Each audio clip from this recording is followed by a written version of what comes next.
আচার্য ধীরত্ন যেন বড় বেশি নীরব, রাজন। সকালের পর যেন উনি আরো বেশি নীরব হয়ে গেছেন।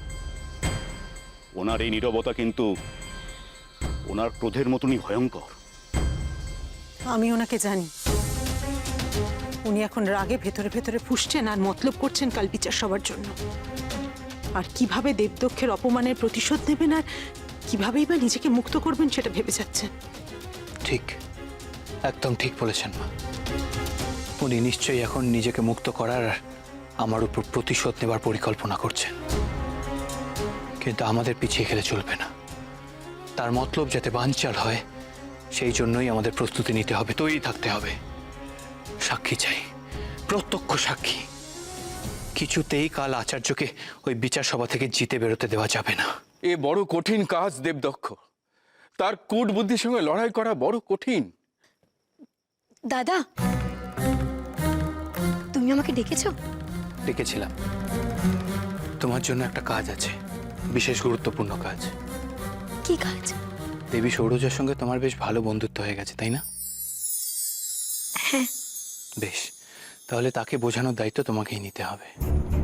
তাকে বোঝাতে হবে যে কালকের বিচার সভায় তিনি যেন নির্ভয়ে সকলের সামনে আচার্য ধীরত্ন মন্দিরে তার উপর যা যা অন্যায়, যা যা অত্যাচার করেছেন তিনি যেন অকপটে বলেন। তাকে ভয় পেলে চলবে না আত্রেই, তার সাক্ষ্যর উপর যে অনেক কিছু নির্ভর করছে। আর শুধু দেবী সৌরজা নয়, আমাদের কাউকেই ভয় পেলে চলবে না। আমাদের সকলকে সাহস নিয়ে একসঙ্গে আচার্য ধীরত্নর মুখোমুখি হতে হবে, নইলে যে তিনি জিতে যাবেন, তিনি ছাড়া পেয়ে যাবেন। আর তিনি ছাড়া পেয়ে গেলে কি হবে সেটা আমরা সকলেই জানি। যে সকল দেবদাসীদের আমি মন্দির থেকে উদ্ধার করে এনেছিলাম, তিনি তাদের সকলকে আবার মন্দিরে ফেরত যেতে বাধ্য করবেন। শুধু তাই নয়, এই রাজ্য থেকে তিনি কিছুতেই আমায় দেবদাসী প্রথা তুলে নিতে দেবেন না। রাজন, বড় বেশি ঝুঁকি নেওয়া হয়ে যাচ্ছে না।